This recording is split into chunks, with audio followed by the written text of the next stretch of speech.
Hi friends, welcome back to our channel SVR study circle. So మనం last వీడియోలో Telangana TET మరియు డిఎస్సికి సంబంధించి ర్యాపిడ్ రివిజన్లో భాగంగా 6th క్లాస్ సైన్స్కి సంబంధించి ప్రతి ఒక్క లెసన్ అవి చూడడం జరిగింది. సో టోటల్గా 6th క్లాస్ సైన్స్ అనేది 4 భాగాలుగా చేసి ఒక్కో భాగంలో 4 లెసన్స్ ఇచ్చేసిన తర్వాత మళ్ళీ దాన్ని అన్ని వీడియోలు కలిపి ఒక టోటల్ 6th క్లాస్ సైన్స్కి సంబంధించి అన్ని లెసన్లకు సంబంధించి వీడియో కూడా ఇవ్వడం జరిగింది. సో లాస్ట్ 2 days ఏదైతే ఉందో అది కొన్ని కారణాల వల్ల వీడియో చేయలేదు. సో ఇప్పుడు మనం 7th క్లాస్ సైన్స్కి సంబంధించినటువంటి వీడియోస్ అనేవి చూడడం జరుగుతుంది. ఈ క్లాసెస్ ఏవైతే ఉన్నాయో ఇవి మీకు చాలా యూస్ఫుల్ అవుతాయి. రేపు టెట్కి కానీ డిఎస్కి కానీ రివిజన్ చేసుకోవడంలో, లేదంటే ఆల్రెడీ చదివిన వాళ్ళు ఈ ఒక్కొక్కసారి వీడియో చూడడం వల్ల మీకు ఎప్పటికీ గుర్తుండిపోతుంది. ఆ తర్వాత ఎవరైతే టెట్ కానీ డిఎస్ కానీ కొత్తగా రాస్తున్నారో, లేదంటే క్వాలిఫై కోసం ఎవరైతే చూస్తున్నారో, స్కోర్ పెంచుకోవడానికి ఎవరైతే ఉన్నారో, లేదంటే లాస్ట్ డిఎస్సిలో 0.5లో లేదంటే పాయింట్లలో జాబ్ మిస్ అయిన వాళ్ళు ఎవరైతే ఉన్నారో వాళ్ళందరికీ ఇది చాలా చాలా చాలా యూస్ఫుల్ అవుతుంది. ఎందుకంటే ప్రతి బిట్టు ఒక టెక్స్ట్ బుక్ నుంచి తీసుకోవడం జరిగింది కాబట్టి ఇక్కడ నుంచే బిట్ వచ్చే అవకాశం అయితే ఉంది. సో బిట్టు పోవడానికి ఛాన్స్ లేదు కాబట్టి సో ఈ వీడియోస్ అనేవి మీకు చాలా చాలా యూస్ఫుల్ అవుతుంది. అదేవిధంగా ఇవి మీకు రివిజన్గా కూడా ఉపయోగపడతాయి. సో ఈ వీడియోస్ మీకు ఒకసారి మొత్తం చూడండి. ఎవరికైతే ఇది యూస్ఫుల్ అనిపిస్తుందో తప్పకుండా వాళ్ళు మాత్రమే మన ఛానల్ని సబ్స్క్రైబ్ చేసుకోండి. అదేవిధంగా వీడియోని లైక్ చేయండి. మీ ఫ్రెండ్స్కి కానీ ఎవరికైనా మీ ఫ్యామిలీ మెంబర్స్కి షేర్ చేయండి. సో వీడియోలోకి వెళ్ళే ముందు మనం ఫస్ట్ లెసన్ చూసుకున్నట్లయితే ఆహారంలోని అంశాలు అయితే చూద్దాం. 7th క్లాస్ సైన్స్ సంబంధించి అందులో బిట్స్ చూస్తే మనం ఈరోజు ప్రతిరోజు మనం అనేక రకాల పనులు చేయడానికి కావాల్సినటువంటి శక్తి మనం తినే ఆహారం నుంచి లభిస్తుంది. నిద్రపోయే సమయంలో కూడా మనకు శక్తి అవసరం. మనం నిద్రిస్తున్నప్పుడు కూడా శ్వాసక్రియ, రక్త ప్రసరణ వ్యవస్థ మన శరీరం జరుగుతూనే ఉంటాయి. మనం తినే ఆహార పదార్థాలలో కార్బోహైడ్రేట్స్, ప్రోటీన్లు, క్రొవ్వులు, విటమిన్లు, ఖనిజ లవణాలు ఉంటాయి. వీటిని మనం ఆవశ్యక అంశాలుగా గుర్తిస్తాం. వీటితో పాటు పీచు పదార్థము, నీరు కూడా ఆహారంలోని అంశాలే. వీటిని మనము పోషకాలు అని అంటారు. పోషకాలు. నెక్స్ట్ పిండి పదార్థాలు. పరీక్ష నాళికను తీసుకొని పిండి పదార్థాల పరీక్ష ఎలా గుర్తించాలో ఒకసారి చూద్దాం. పరీక్ష నాళికను తీసుకొని అందులో కొన్ని అయోడిన్ స్ఫటికాలను వేసి తర్వాత నీటితో కలుపుతూ పసుపు లేదా గోధుమ రంగు వచ్చేంత వరకు సజలం చేయాలి. దాన్ని పరీక్ష నాళికలో కొంచెం ఆహార పదార్థాన్ని తీసుకొని దానిలో కొన్ని చుక్కలుగా తయారు చేసుకోవాలి. కొన్ని చుక్కలు అందులో చేసిన తర్వాత సజల అయోడిన్ ద్రావణాన్ని కలపాలి. అప్పుడు పదార్థం ముదురు నీలి రంగులోకి మారినట్లయితే అందులో పిండి పదార్థాలు ఉన్నాయని అర్థం. ఒక పిండి పదార్థాన్ని తీసుకొని అందులో ఏదైతే అయోడిన్ చుక్కలు వేసినట్లయితే అది నీలి రంగులోకి మారితే అందులో పిండి పదార్థాలు ఉన్నాయని అర్థం ఆ పదార్థంలో. నెక్స్ట్ కొవ్వు పదార్థాల నిర్ధారణ పరీక్ష ఎలా ఉందో చూద్దాం ఒకసారి. కొంత పరిమాణంలో ఆహార పదార్థాన్ని తీసుకొని ఒక తెల్ల కాగితంపై నెమ్మదిగా రుద్దండి. కాగితం పారదర్శకంగా మారితే అందులో కొవ్వు పదార్థాలు ఉన్నట్టు తెలుస్తాయి. మనం అప్పుడప్పుడు వడ లేదా దోశ లాంటి పదార్థాలను కాగిత ప్లేట్లో తీసుకుంటున్నారు కదా, అప్పుడు కాగిత ప్లేటుపై వేసినప్పుడు ప్లేట్ పారదర్శకంగా మారుతుంది. దీనికి ఆహారంలో క్రొవ్వు పదార్థాలు ఉండటమే. బియ్యంలోని పిండి పదార్థాలు ఎక్కువగా ఉంటాయి. నూనెలో కొవ్వు పదార్థాలు ఎక్కువగా ఉంటాయి. వ్యక్తి వయస్సు, చేసే పనిని బట్టి వివిధ పరిమాణాలలో పిండి పదార్థాలు, కొవ్వులు అవసరమవుతాయి. ఎదిగే పిల్లలకు ఆహారం కావాలి. ప్రోటీన్లు అధికంగా ఉండే పాలు, మాంసం, పప్పులు మొదలగునవి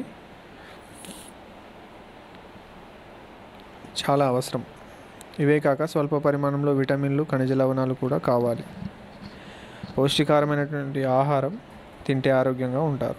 నెక్స్ట్ పీచు పదార్థాలు. ఆహారంలో కార్బోహైడ్రేట్లు, ప్రోటీన్లు, కొవ్వులు, విటమిన్లు, ఖనిజ లవణాలతో పాటు కొన్ని రకాల అంశాలు కూడా ఉంటాయి. అవి కూడా మన శరీరానికి ఎంతో అవసరం. వాటిలో పీచు పదార్థం ఒకటి. పీచు పదార్థాలు కూడా ఒక రకమైనటువంటి కార్బోహైడ్రేట్స్. ఇవి శరీరంలో జీర్ణం కావు. ఆహారంలో పీచు పదార్థం యొక్క పాత్ర. బీరకాయ, బెండకాయ, చిక్కుడు, ఉడికించిన చిలకడ దుంప మొదలైన వాటి ముక్కలుగా చేస్తే లేదా విరిచితే అందులో సన్నటి దారాలు లేదా నారాలు లాంటివి ఉంటాయి. ఆ నిర్మాణాలను మనం పీచు పదార్థాలని అంటాం. మనం ప్రతిరోజు చేసేటువంటి భోజనంలో తగినంత పీచు ఉండేటట్లుగా చూసుకోవాలి. మలబద్ధకం నివారించడానికి పీచు పదార్థాలు అన్ని ఆహార పదార్థాలు తినాలి.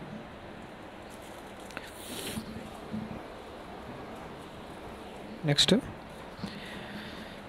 పీచు ఉంటే ఆహార పదార్థాలు పీచు ఉండేవి పొట్టు తీయని గోధుమలు, తృణధాన్యాలు, పళ్ళు, చిలకడ దుంప, బఠానీ, గుమ్మడి, చిక్కుడు, పాలకూర, అరటి, యాపిల్, బొప్పాయి మొదలైన వాటి ద్వారా మనకు పీచు పదార్థాలు లభిస్తాయి.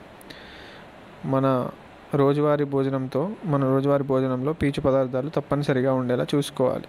మనకు సాధారణంగా పండ్లను తొక్కతో సహా తినే అలవాటు చేసుకోవాలి. అరటిపండును తొక్కను తీసుకుని తినాలి. యాపిల్, ద్రాక్ష మొదలగు పళ్ళను తొక్కతో సహా తింటాం. చాలా రకాల కూరగాయలు తొక్కతో సహా తింటుంటాం. దోస, బీర వంటి కూరగాయల తొక్కతో పచ్చళ్ళు కూడా తయారు చేసుకుంటాం. పండ్లు, కూరగాయలను తొక్కలను తొలగించకుండానే తినాలి. అందులో ఎక్కువ మొత్తంలో పోషక పదార్థాలు ఉంటాయి. జీవక్రియకు తోడ్పడేటువంటి పీచు పదార్థాలు తొక్కలో ఉంటాయి. ఈ నేటి కాలంలో ఎక్కువ క్రిమి సంహారక మందులు చల్లుతున్నారు. అవి మన ఆరోగ్యానికి చాలా హాని. అందువల్ల పళ్ళను, కూరగాయలను ఉప్పు నీటితో శుభ్రంగా కడిగి తర్వాత మాత్రమే తొక్కతో సహా తినడం మంచిది. నీరు మన శరీరానికి కావాల్సినటువంటి అతి ముఖ్యమైన అంశాలలో నీరు ఒకటి. ప్రతిరోజు మనం తగినంత నీరు తాగాలి. పండ్ల నుంచి, కూరగాయల నుంచి కూడా నీరు లభిస్తుంది.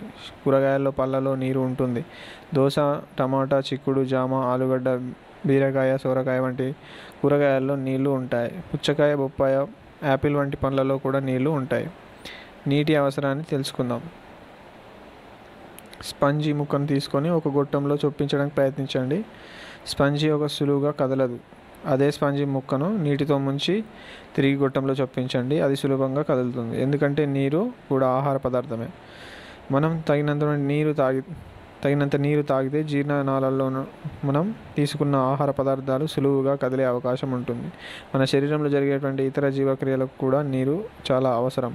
ప్రతిరోజు మనం తగినంత నీరు తాగాలి. సంతులిత ఆహారం. నెక్స్ట్, కంచంలో కనబడేటువంటి ఆహార పదార్థాలు రోజు తీసుకోవాల్సిన అవసరం లేదు.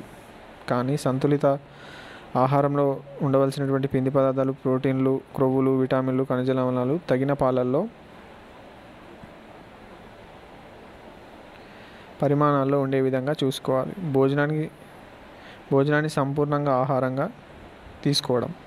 పచ్చి కూరగాయల మిశ్రమం, తృణధాన్యాల, పప్పు, పాలు తగినంతగా తీసుకోవాలి.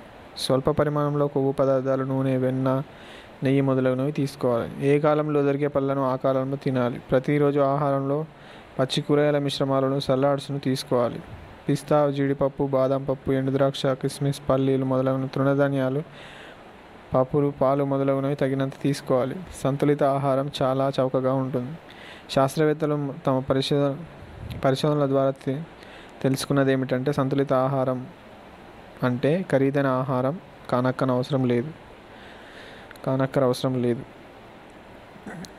అన్నం, రొట్టెలు, పప్పులు, కూరగాయలు, కొద్దిగా నూనె, కొంచెం బెల్లం ఆహారంగా తీసుకున్నట్లయితే మనం అవసరమైన పోషకాలన్నింటినీ లభిస్తాయి. ఈ రకమైన సంతులిత ఆహారం తక్కువ ఖరీదులోనే లభిస్తుంది. ఆహార పదార్థాలను ఎక్కువగా ఉడికించడం, వేయించడం, మళ్ళీ వేయించడం వలన వాటిలోని పోషకాలు నశించిపోతాయి. కూరగాయలను ముక్కలుగా కోసిన తర్వాత కడిగితే కూడా పోషకాలు నశిస్తాయి. జంక్ ఫుడ్ తినడం వల్ల మన జీర్ణ వ్యవస్థ దెబ్బతింటుంది. అందువల్ల జంక్ ఫుడ్ తీసుకోకపోవడమే మంచిది. ఇది ఒక రకమైన ఏ రకంగానూ పౌష్టికాహారం కాదు. ఒక ప్రాంత ప్రజల ఆహారపు అలవాట్లు ఆ ప్రాంత వాతావరణ పరిస్థితులపైన, సంస్కృతి, ఆచారాలపైన ఆధారపడి ఉంటాయి. మనం ఎక్కువగా అన్నం తింటాం. ఉత్తర భారతదేశంలోని ప్రజలు చపాతీలు ఎక్కువగా తింటారు. ఎందుకనగా ఆ ప్రాంతంలో గోధుమలు ఎక్కువగా పండడం. వివిధ రకాల ఆహార పదార్థాల తయారీ, ఆహారం తీసుకునే విధానం అక్కడి సంస్కృతిని ప్రతిబింబిస్తుంది. ఆహార పదార్థాల అలవాటు, వాటిని వండే విధానం ఆ ప్రాంత సంస్కృతిని సూచిస్తుంది. ఆహారం, పోషకాల చరిత్ర. దాదాపు 170 సంవత్సరాల క్రిందట మనం పోషకాలపై కొంతవరకు మాత్రమే వైజ్ఞానిక సమాచారం. ఆధునిక పౌష్టిక లేదా పోషణ వైజ్ఞానిక శాస్త్రవేత్త ఫ్రెంచ్ దేశస్థుడు లెవోయిజర్ 1743 to 1793 ఆయన చేసినటువంటి పరిశోధనలు పోషణలో ఆధునిక ఆలోచనలు దారితీశాయి. 1752 సంవత్సరంలో జేమ్స్ ల్యాండ్స్ అనేటువంటి శాస్త్రవేత్త స్కర్వీ అనేటువంటి వ్యాధిని తాజా ఫలాలు, కూరగాయలను తినడం వల్ల నయం చేస్తుందని కనుగొన్నాడు. 1952 సంవత్సరంలో కొన్ని రకాల వ్యాధులను కొన్ని రకాల ఆహార పదార్థాలను తినడం వలన నయం చేయవచ్చని తెలిసింది. మన శరీరం ప్రోటీన్లు, క్రొవ్వులు, పిండి పదార్థాల రూపంలో ఉన్న ఆహారాన్ని స్వీకరిస్తాయని 19వ శతాబ్దం పరిశోధనలో నిరూపించడం జరిగింది. ఆహార పదార్థాలలో కార్బోహైడ్రేట్లు, ప్రోటీన్లు, కొవ్వు పదార్థాలు, విటమిన్లు, ఖనిజ లవణాలు అనే అంశాలు ఉంటాయి. పీచు పదార్థాలు కూడా ఆహార పదార్థంలోని అంశమే. వివిధ రకాల కూరగాయలు, పళ్ళల్లో పీచు పదార్థాలు ఉంటాయి. ఆహార పదార్థాలలో అన్ని రకాల అంశాలు ఉంటాయి. వివిధ రకాల ఆహార పదార్థాలలో అంశాల పరిమాణం వేరువేరుగా ఉంటుంది. పీచు పదార్థాలు మలబద్ధకాన్ని తొలగిస్తాయి. మన శరీరం బాగా పనిచేయాలంటే తగినంత నీరు తాగాలి. ఆహారంలో కార్బోహైడ్రేట్స్, ప్రోటీన్లు, క్రొవ్వులు, విటమిన్లు, ఖనిజ లవణాలు అన్ని పోషకాలు సమపాలలో ఉంటే అటువంటి ఆహారాన్ని సంతులిత ఆహారం అని అంటారు. నెక్స్ట్ లెసన్ ఆమ్లాలు, క్షారాలు.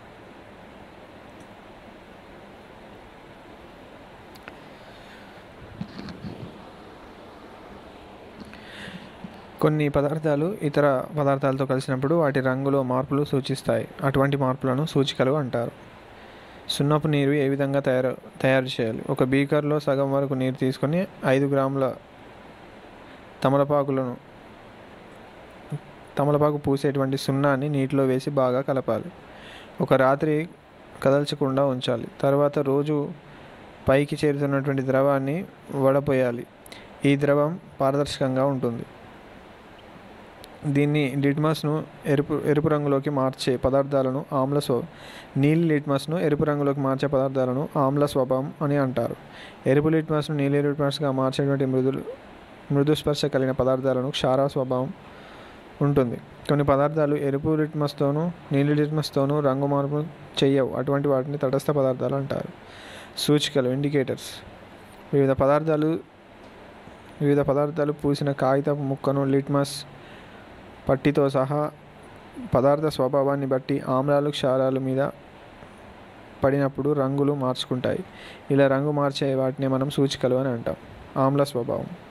చీమ కుట్టిన చోట ఫార్మిక్ ఆమ్లాన్ని విడుదల చేయడం వల్ల మంటగా, నొప్పిగా అనిపిస్తుంది.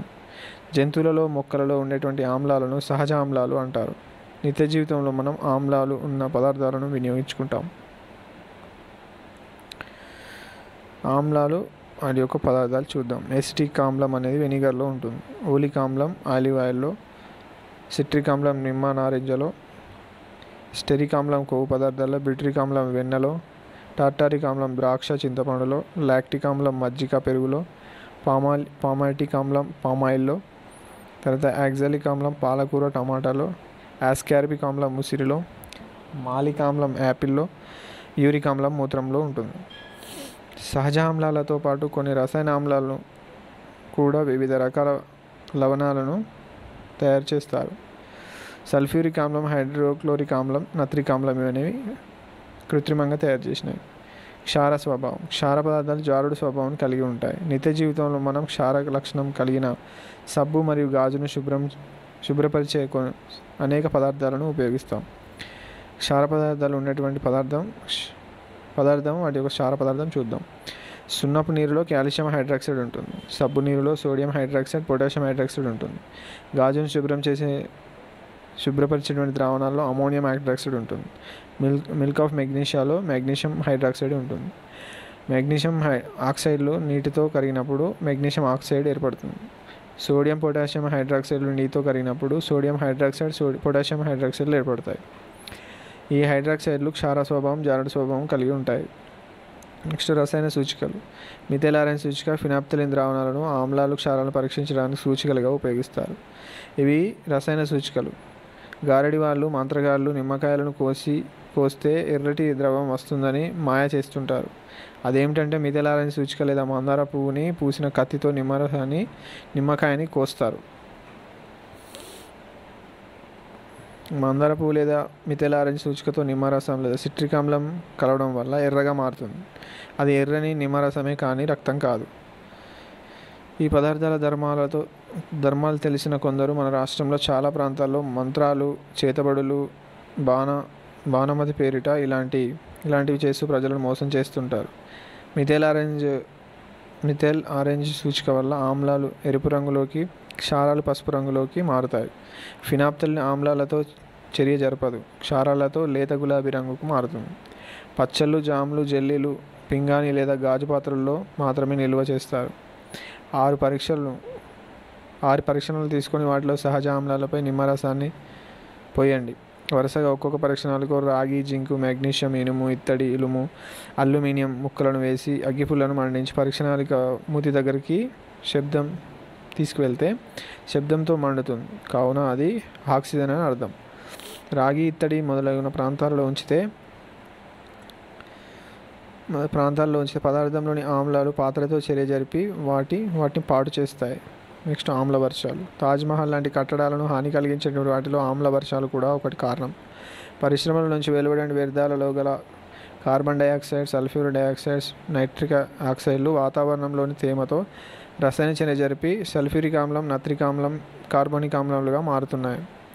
ఇవి వర్షం నీటితో కలిసి ఆమ్ల వర్షం రూపంలో భూమిని చేరుతున్నాయి. ఈ మధ్యకాలంలో ఆంధ్రప్రదేశ్లోని విశాఖపట్నంలో ఆమ్ల వర్షం కురిసినట్లు గుర్తించారు.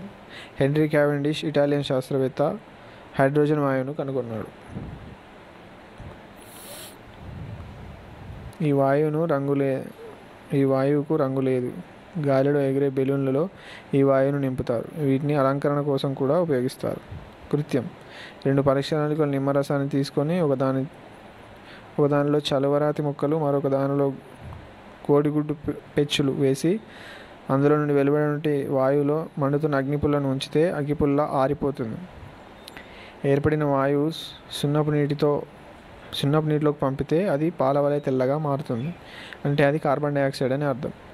సున్నపు నీటి పాలవలె తెల్లగా కార్బన్ డైఆక్సైడ్ వాయువు మారుస్తుంది. ఆమ్ల ద్రావణం. హైడ్రోక్లోరిక్ ఆమ్లం అంటే ఎక్కువ పరిమాణంలో క్షార ద్రావణం. వంట సోడా కలిపినప్పుడు ద్రావణం క్షార ద్రావణాన్ని పొందుతుంది.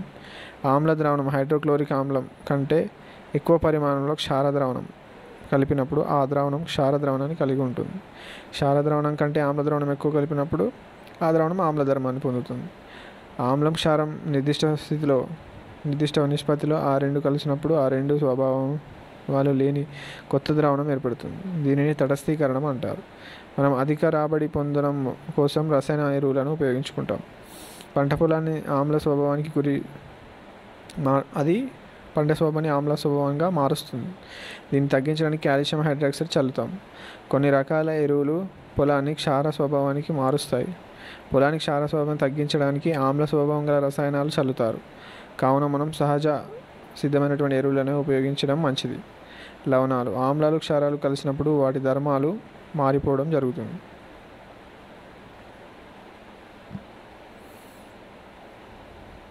ఆమ్లాలు, క్షారాలు కలిసినప్పుడు రసాయనిక చర్య జరిగి అవి లవణాలను ఏర్పరచడం జరుగుతుంది. ఉదాహరణకు హైడ్రోక్లోరిక్ ఆమ్లం, వంట సోడా, సోడియం బైకార్బోనేట్ను కలిపినప్పుడు సాధారణ ఉప్పు సోడియం క్లోరైడ్ ఏర్పడుతుంది. హైడ్రోక్లోరిక్ మరియు సోడియం బైకార్బోనేట్ కలిపినప్పుడు NaCl ఏర్పడుతుంది. ఆమ్లాలు, క్షారాలు కలిసిన నిష్పత్తి పైన ఆధారంగానే లవణాల ఉత్పత్తి ఏర్పడుతుంది. తటస్థ ద్రావణాలు అన్ని లవణ ద్రావణాలు కావు. చక్కెర, స్టార్చ్లు తటస్థ స్వభావం కలిగి ఇవి లవణాలుగా కావు. నీలి లిట్మస్ ఎలిమినేషన్గా మార్చేవి ఆమ్ల లవణాలు. ఎరుపు లిట్మస్ను నీలి లిట్మస్గా మార్చేవి క్షార లవణాలు. కొన్ని లవణాలు ఎరుపు, నీలి లిట్మస్ రంగులో ఎలాంటి మార్పును కలిగించవు. అటువంటి వాటిని తటస్థ లవణాలు అంటారు. మన శరీరానికి చాలా రకాల లవణాలు అవసరమవుతాయి. మనం తీసుకున్న ఆహార పదార్థాల ద్వారా అవి మన శరీరంలోకి చేరుతాయి. చెమట పట్టడం వల్ల మనం కొన్ని లవణాలను కోల్పోవడం జరుగుతుంది. ఈ కారణంగానే మనం శరీరం నుంచి స్వేద రంధ్రాల ద్వారా విడుదలయ్యేటువంటి చెమట ఉప్పుగా ఉంటుంది. నెక్స్ట్ ఆమ్లాలు. పచ్చళ్ళ తయారీలో ఎసిటిక్ ఆమ్లాన్ని, పులిహోర తయారీలో సిట్రిక్ ఆమ్లాన్ని, శీతల పానీయాలలో కార్బోనిక్ ఆమ్లాన్ని, సిరా మరకలు తొలగించడానికి ఆక్సాలిక్ ఆమ్లాన్ని, ఎరువుల తయారీలో లేదా బ్యాటరీలలో సల్ఫ్యూరిక్ ఆమ్లాన్ని, మందులు, రంగులు తయారీలో హైడ్రోక్లోరిక్ ఆమ్లాన్ని, పేలుడు పదార్థాలలో నత్రిక్ ఆమ్లాన్ని వాడతారు. నెక్స్ట్ క్షారాలు. గ్రీజు మరకలు తొలగించడానికి అమ్మోనియం హైడ్రాక్సైడ్ని, సబ్బులు తయారీలో పొటాషియం హైడ్రాక్సైడ్ మరియు సోడియం హైడ్రాక్సైడ్ని వాడతారు. బ్లీచింగ్ పౌడర్ తయారీలో కాల్షియం హైడ్రాక్సైడ్ని, అగ్నిమాపక యంత్రాల తయారీలో అల్యూమినియం హైడ్రాక్సైడ్ని వాడతారు. నెక్స్ట్ లవణాలు. ఆహారం నిల్వ కోసం సాధారణ ఉప్పుని, బట్టలు ఉతకడానికి బట్టల సోడా, శీతల పానీయాలు ఉపయోగిస్తాం. కేక్ తయారీకి వంట సోడాను ఉపయోగిస్తాం. ఇవన్నీ లవణాలు, వంట సోడా. నెక్స్ట్ థర్డ్ లెసన్ పట్టు ఉన్ని. చూడండి, 7th క్లాస్ సైన్స్లో కూడా 17 లెసన్స్ ఉన్నాయి. వీటిని మనం 4 లెసన్స్గా డివైడ్ చేసి మనం అందించడం జరుగుతుంది. కాబట్టి సో ఏదైతే మనం 6th క్లాస్ అందించినామో సేమ్ దానిలాగా అందించి తర్వాత ఫైనల్గా ఒక లాస్ట్ వీడియో అనేది అప్లోడ్ చేయడం జరుగుతుంది. సో ఎవరైతే లాస్ట్ వీడియో వరకు వెయిట్ చేయకుండా ఈ వీడియోస్ అనేవి మీరు చూడొచ్చు. వీటి ద్వారా మీకు నెక్స్ట్ వీడియో అనేది రివిజన్గా ర్యాపిడ్గా మీకు చూసుకోవడం జరుగుతుంది. నెక్స్ట్ లెసన్ పట్టు ఉన్ని. పట్టు పురుగు గుడ్లను విత్తనాలు అని అంటారు. పట్టు పురుగు చూడడానికి సీతకోచిలుక వలె ఉంటుంది. పట్టు పురుగును వల మాదిరిగా ఉండేటువంటి పెట్టెలో పెట్టి దాన్ని ప్రత్యేకమైనటువంటి గదుల్లో ఉంచుతారు. ఇలా ఉంచిన వాటిని చిలుకలు అని పిలుస్తారు. పట్టు పురుగును బ్యాంబిక్సీ మేరీ అనేటువంటి శాస్త్రీయనామంతో పిలుస్తారు. చిలుకలు గుడ్లు పెట్టే సమయంలో ఒక తెల్లటి బట్టను లేదా కాగితాన్ని పరుస్తారు. చిలుకలు వందల కొద్ది గుడ్లను ఆ తెల్ల బట్ట లేదా కాగితంపై పైన పెడతాయి. ఒక ఆడపురుగు ఏదైతే ఉందో అది ఒకసారి 500 గుడ్లు పెట్టిన తర్వాత అది చనిపోవడం జరుగుతుంది. ఆ పట్టుపురుగు గుడ్లు చాలా చిన్నవిగా ఉంటాయి. మల్బరీ ఆకులతో పేర్చినటువంటి మెత్తటి ఆకుల పైన పట్టుపురుగుల గుడ్లను పొదుగుతారు. కొంతకాలం తర్వాత గుడ్లను ఉత్పత్తి చేయడానికి పట్టుపురుగులను కొనుక్కుంటారు కొంతమంది. ఈ గుడ్లను అమ్మే కేంద్రాలను గ్లైనేజెస్ అని అంటారు. చిత్తూరు జిల్లాలో హర్సిలీ హిల్స్ దగ్గర ఉన్నటువంటి పట్టుపురుగుల విత్తన అభివృద్ధి కేంద్రం ఉంది. పట్టుపురుగులు డిమ్మకాలు గుడ్లు కొన్ని తెల్లటి మరియు పసుపు పచ్చని రంగులో ఉంటాయి. చిత్తూరు జిల్లాలో ఉన్నటువంటి పలమనేరులో మల్బరీ ఆకులు మొక్కలు లభిస్తాయి. చిత్తూరులోనే ఉన్నాయి అన్నీ. చిత్తూరు జిల్లాలో పలమనేరులో చాలా పెద్ద సెరికల్చర్ అనగా పట్టు పరిశ్రమ ఉంది. పట్టుగుడ్ల నుంచి పట్టు వస్త్రాలను తయారు చేసేది. మల్బరీ కొమ్మలు నాటి మల్బరీ తోటలో పెంచుతారు. తెల్లటి పట్టు పురుగులను గొంగళి పురుగులను హార్డ్ హీలింగ్స్లో ఉన్నటువంటి విత్తనాభివృద్ధి సంస్థ నుంచి కొనుక్కుంటారు. మల్బరీ ఆకులను చిన్న చిన్న ముక్కలుగా కత్తిరించి పట్టుపురుగులను ఆహారంగా అందిస్తారు. పట్టుపురుగులు రాత్రి పగలు తేడా లేకుండా మల్బరీ ఆకులను తింటూనే ఉంటాయి. పట్టుపురుగులు పెరగడానికి పరిశుభ్రమైనటువంటి వాతావరణం మరియు తగినటువంటి వెలుతురు అవసరం. అవి పెద్దవిగా అయిన తర్వాత వెదురుతో చేసినటువంటి పళ్ళాలలోకి బదిలీ చేస్తారు. ఈ వెదురు పళ్ళాలను చంద్రికలు అని అంటారు. 30 నుంచి 35 రోజుల తర్వాత గొంగళి పురుగు ఆకును తినడం మానివేస్తుంది. పట్టుపురుగు చంద్రికలో ఏదైనా ఒక ప్రాంతంలో నిశ్చలంగా ఉండిపోతుంది. తర్వాత తన చుట్టూ వలలా అల్లుకుపోతుంది. పట్టుపురుగు నోటిని అటు ఇటు కదిలిస్తూ ఒక పదార్థాన్ని విడుదల చేస్తుంది. గాలి వేడి తగిలిన వెంటనే ఆ పదార్థం గట్టిగా మారుతుంది. ఆ పదార్థమే పట్టుదారం. గొంగళి పురుగు ఆ దారంతో తనకు తాను కప్పుకుంటూ ఒక వల మాదిరిగా అల్లుకుపోయి ఉంటుంది. చివరకు మూసుకుపోయేలా ఆ గుడ్డు అల్లుకుంటుంది. ఇది చూడడానికి ఒక మూసిపోయిన సంచి వలె కనబడుతుంది. దీన్నే మనం పట్టుకాయ కుకూన్ అని అంటాం. పట్టుపురుగు డిమ్మకం కుకూన్లలో అనేక రకాల మార్పులు చెందిన తర్వాత పురుగులుగా మారుతాయి. 2 నుంచి 3 వారాల అనంతరం పట్టు చిలకను కుక్కూన్ నుంచి బయటకు వచ్చి ఎగిరిపోతుంది. కావున చాలా జాగ్రత్తగా కుక్కూన్ ఏర్పడిన 2 నుంచి 3 రోజుల్లోనే వాటిని పళ్ళెం నుంచి తొలగిస్తారు. పట్టుపురుగు డిమ్మకాలను చంపడాన్ని స్టిప్పింగ్ అని అంటారు. పురుగు డిమ్మకాలను 10 నుంచి 15 నిమిషాల పాటు వేడి నీటిలో ఉడికించడం వల్ల డిమ్మకాలు చనిపోవచ్చు. లేకపోతే అది పట్టు చిలుకగా మారి కుక్కున్ను పగలగొట్టుకొని బయటకు వస్తుంది.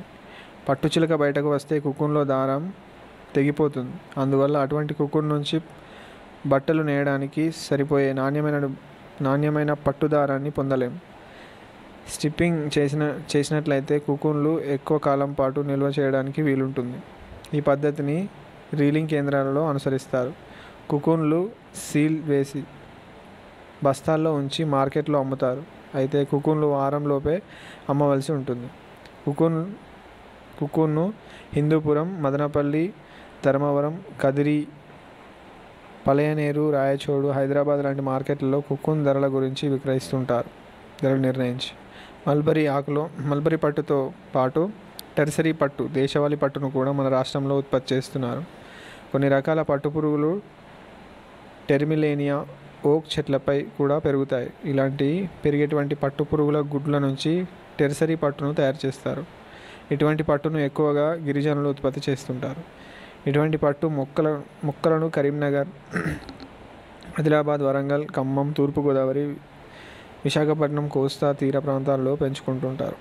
పట్టుపురుగు కుకున్ను దారంతో ఏర్పరచుకుంటుంది. ఈ పట్టు దారాలతో 2 రకాలైన ప్రోటీన్, సిరిసిన్ మరియు ఫైబ్రోయన్లు ఉంటాయి. ఇందులో 2 ప్రోటీన్స్. వీటి వల్ల పట్టుదారం గట్టిగా ఉంటుంది. కుకున్ను వేడి చేయడం వలన దారాలు సులువుగా బయటకు తీసి కండెలకు చుట్టడానికి వీలుగా ఉంటుంది.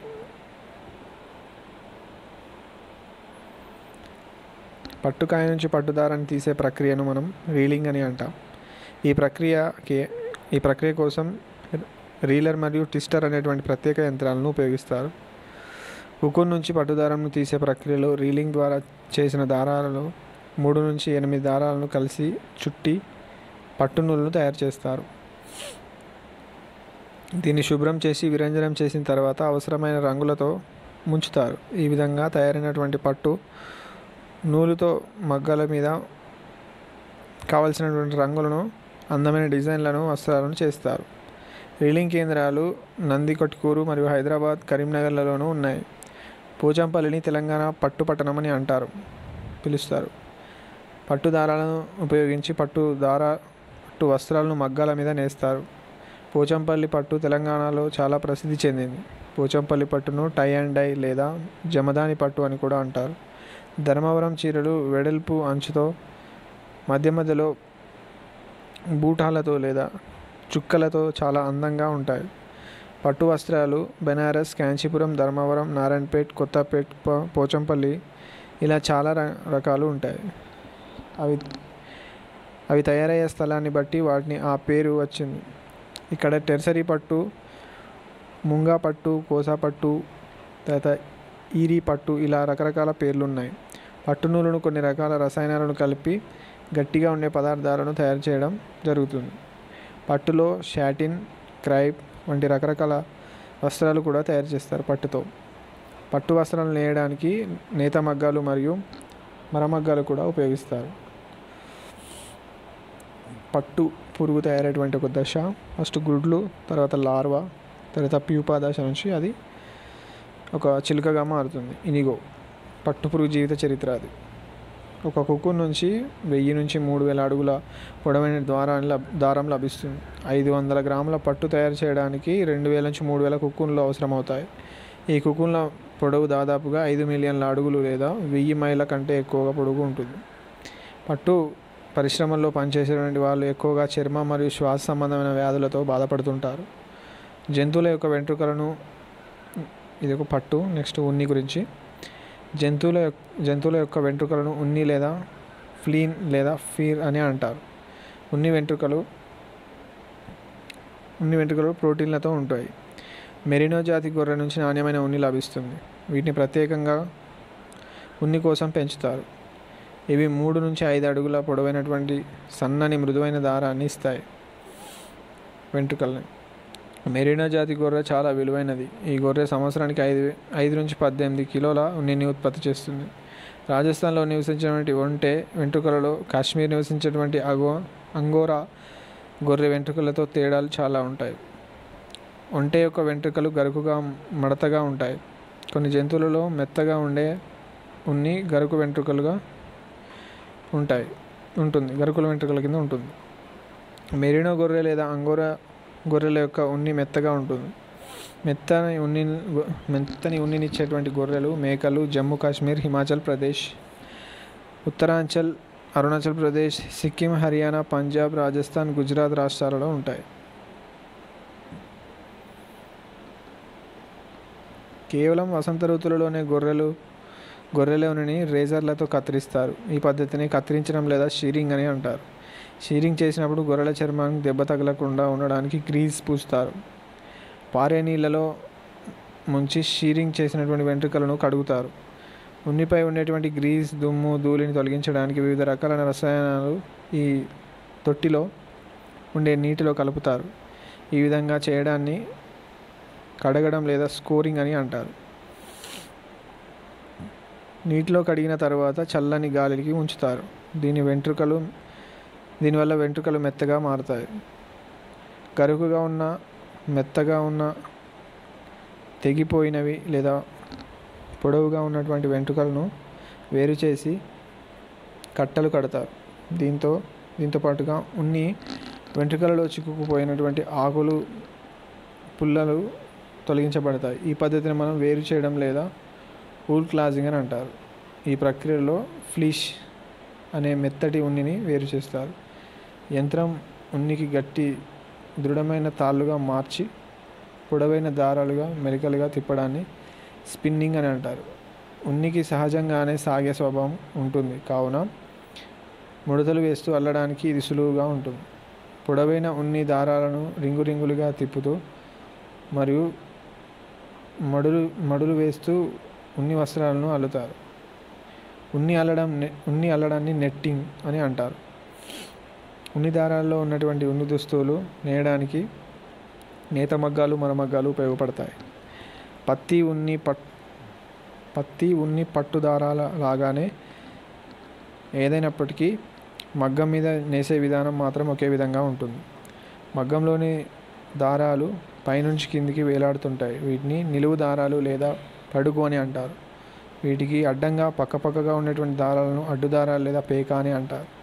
మగ్గంలోని ఉండేటువంటి మరొక ముఖ్య భాగం పటక, హార్నిష్. ఇది కండెల లాంటి సూది అడ్డుదారాలను ఒకసారి పైకి అలాగే ఒకసారి లోపలికి వెళ్ళేలాగా ఏకాంతంగా మారుస్తూ ఉంటుంది. ఏకాంతరంగా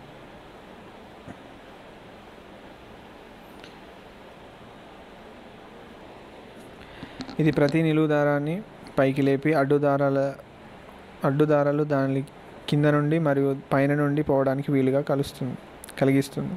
ఈ విధంగా మగ్గాలలో వస్త్రం తయారవుతుంది. ఉన్ని బట్టలు తయారు కావడంలో ఉన్న దశలను ఫ్లోట్ చార్ట్లో చూస్తే ఫస్ట్ ఉన్నిని కత్తిరించడాన్ని షీరింగ్ అని, తర్వాత దాన్ని కడగడాన్ని స్కోరింగ్ అని, తర్వాత వేరు చేయడాన్ని షార్టింగ్ అని, తర్వాత దాని యొక్క విరంజనం చేయడాన్ని బ్లీచింగ్ అని, రంగులు వేయడాన్ని డైయింగ్ అని, దువ్వడంను కార్టింగ్ అని, వడకడంను స్పిన్నింగ్ అని, అల్లడంను నెట్టింగ్ అని, తర్వాత చుట్టడం అల్లిందని చుట్టడం రోలింగ్ అని, తర్వాత ఉన్ని బట్టలు తయారు చేయడం అనేది జరుగుతుంది. చివరికి పట్టు, ఇది ఒక రకమైన ప్రోటీన్. పత్తి, ఇది ఒక ప్రధానంగా సెల్యులోజ్ అనేటువంటి కార్బోహైడ్రేట్. ఉన్ని అనేది అధమ ఉష్ణవాహకం. ఉన్ని దారాలలో గాలి నిల్వ ఉండి శరీరంలోని వేడిని బయటికి పోనివ్వకుండా మనలను కాపాడుతుంది. ఈ కారణంగానే మనం వెచ్చగా అనిపించడం జరుగుతుంది.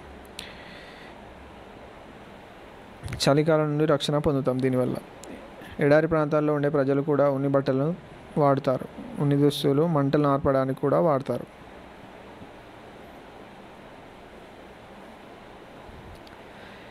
చైనీయుల ఆచారం కాన్ఫ్యూషియన్ రచనల ప్రకారం ఉన్నటువంటి కథ ప్రకారం క్రీస్తుపూర్వం 2700 సంవత్సరాలలో చైనా అన్నటువంటి లీజు హీలింగ్ షీ తర్వాత రాజు అయినటువంటి ఆ యొక్క రాజు హంగ్షాయ్తో కలిసి మల్బరీ చెట్టు కింద కూర్చొని ఉన్నప్పుడు రాణి టీ కప్పులో పట్టుపురుగు కుక్కును పడింది. దాన్ని తీసే ప్రయత్నంలో కుక్కును నుంచి దారం రాణి చూసింది. దాని గురించి రాణి ఆలోచించింది. రాజు తన భార్యతో రాణితో పట్టుపురుగు యొక్క చరిత్ర అధ్యయనం చేయమని ప్రోత్సహించడం వలన ఆమె పట్టు పరిశ్రమ గురించి తెలుసుకోవడానికి ప్రయత్నం చేసింది. ఆమె పరిశోధనలు నేడు ఉన్న పట్టు పరిశ్రమలకు నాంది పలికింది. పురావస్తు శాస్త్ర పరిశోధనల ప్రకారం పట్టు పరిశ్రమ క్రీస్తుపూర్వం 5000 నుంచి 300 సంవత్సరాల నుండే ప్రారంభమైనట్లు ఆధారాలు ఉన్నాయి. జియా దేశంలో యాంగా షాహు సంస్కృతి దృశ్యాలలో బయామిక్సి మోరీ పట్టు పురుగుల పెంపకం, పట్టు పరిశ్రమల గురించి ప్రస్తావన ఉంది. ఉన్ని దుస్తులు ప్రాచీన మానవ నాగరికత వలె పురాతనమైనవి. పురాతన వస్త్ర ఆధారాల ప్రకారం క్రీస్తుపూర్వం 6000 సంవత్సరాల నుండే ఉన్ని కలిగిన గొర్రెలను రాక్ దేశస్థులు పెంచడం ప్రారంభమైనట్లు తెలుస్తుంది. క్రీస్తుపూర్వం 3000 నుంచి 2000 సంవత్సరాల క్రితం వాడేటువంటి ఉన్నితో తయారు చేసినటువంటి ఆధారాలు ఉపయోగించేవారని చెప్పడం జరిగింది. బ్రిటిష్ వాళ్ళు ఉన్నిని 15వ శతాబ్దంలో దొంగచాటుగా అమ్మడం నిషేధించారు మరియు వారి ఉన్నికి సంబంధించిన చట్టాలను రూపొందించారు. ఎవరైనా ఉన్నిని దొంగతనం చేస్తే వారి చేతులు నరికివేయడం చేసేవారు. పారిశ్రామిక విప్లవ ప్రారంభం అధిక మొత్తంలో ఉన్ని ఉత్పత్తి చేయడానికి నాంది పలికింది. ఆస్ట్రేలియా, చైనా దేశాలు ఉన్ని ఉత్పత్తిలో అగ్రగణ్యులుగా ఉన్నాయి. క్రీస్తుపూర్వం 7000 సంవత్సరాల క్రితమే మొక్కల నుంచి, జంతువుల నుంచి దారాలను తీసి వస్త్రాలు నేయడం ఉన్నట్లుగా మన చరిత్ర ఆధారాలు ఉన్నాయి. ఊలు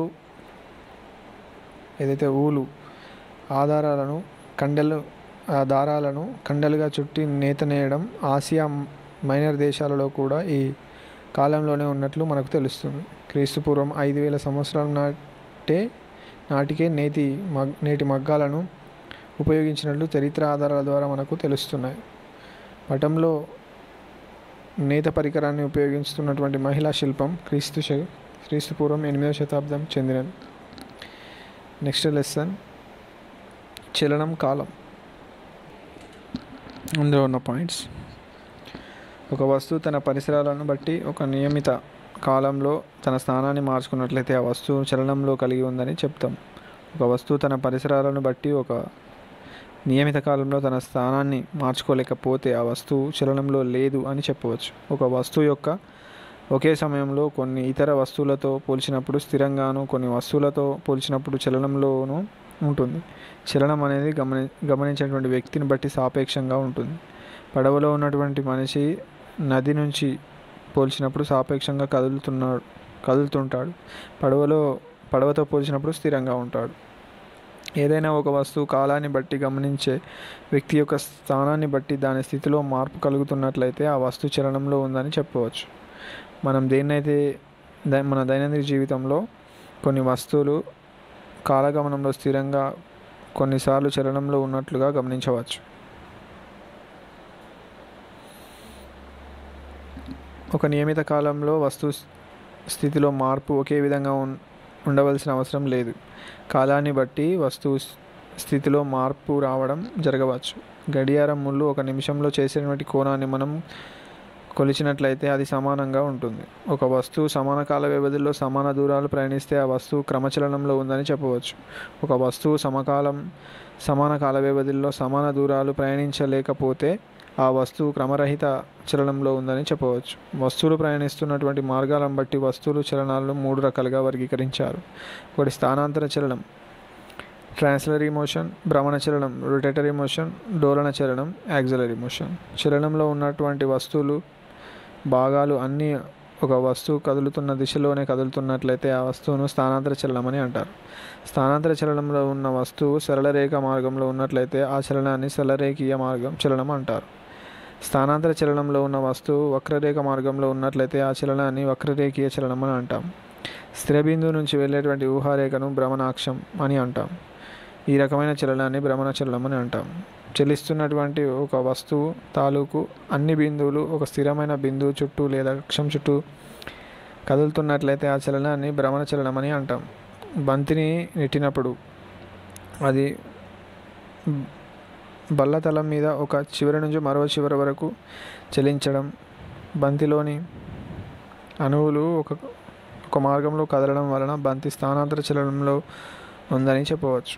బంతి గిరగిరా తిరుగుతూ పోయేటప్పుడు బంతిలోని అణువులన్నీ ఒక బిందువును అనుసరించి భ్రమణ మార్గంలో బల్లతలంపై చలిస్తాయి కనుక అది భ్రమణ చలనం అని చెప్పవచ్చు. బంతికి స్థానాంతర చలనము, భ్రమణ చలనము రెండూ ఉంటాయి. ఉయ్యాల మీద ఉన్నటువంటి బాలిక ఒక చెట్టును తాడును కట్టి ఉన్న స్థిర బిందువు ఆధారంగా వెనుకకు ముందుకు చలించడం అనేది డోలన చలనంగా చెప్పవచ్చు. ఒక స్థిర బిందువు ఆధారంగా నిర్దిష్ట మార్గంలో ముందుకు, వెనుకకు, పైకి, క్రిందకు జరిగే చలనాన్ని డోలన చలనం అని అంటారు. ఒక రోజు కంటే ఎక్కువ కాలాన్ని లెక్కించడానికి మనం గడియారం ఉపయోగిస్తాం. గడియారాలు కాలాన్ని కొలిచేటువంటి సాధనాలుగా ఎక్కువగా వాడుకలో ఉన్నాయి. గంటలు, నిమిషాలు మాదిరిగానే వారం, పక్షం, నెల, ఋతువు, ఆయనం అనేవి కాలాన్ని లెక్కించేటువంటి పద్ధతులు. ఇసుక గడియారం, నీటి గడియారం, సన్ డయల్ మొదలగునవి అన్ని కాలాన్ని తొలగించడానికి ఉపయోగించినటువంటి తొలి పరికరాలు. ఈ రోజుల్లో మనం కాలాన్ని గణించడానికి వివిధ రకాల ఎలక్ట్రానిక్ గడియారాలు, అంకెల గడియారాలు, డిజిటల్ క్లాక్స్, క్వార్ట్జ్ గడియారాలను వాడుకలో ఉన్నాయి. కొన్ని శతాబ్దాల క్రితం లోహం గడియారాలను కూడా వాడేవారు. ప్రస్తుతం అవి అరుదుగా కనిపించడం జరుగుతుంది. ఏవైనా రెండు సందర్భాల మధ్య ఖచ్చిత సమయాన్ని లెక్కించడాన్ని స్టాప్ వాచ్ అని అంటారు. ఉదాహరణకు పరుగు పందెం, కబడ్డీ, ఖోఖో, ఈత మొదలగున ఆటల్లో కూడా ఖచ్చితమైనటువంటి సమయాన్ని తెలుసుకోవడానికి స్టాప్ వాచ్లను ఉపయోగిస్తారు. కాలానికి మూల ప్రమాణం 1 సెకండ్, పెద్ద ప్రమాణం నిమిషాలు, గంటలు.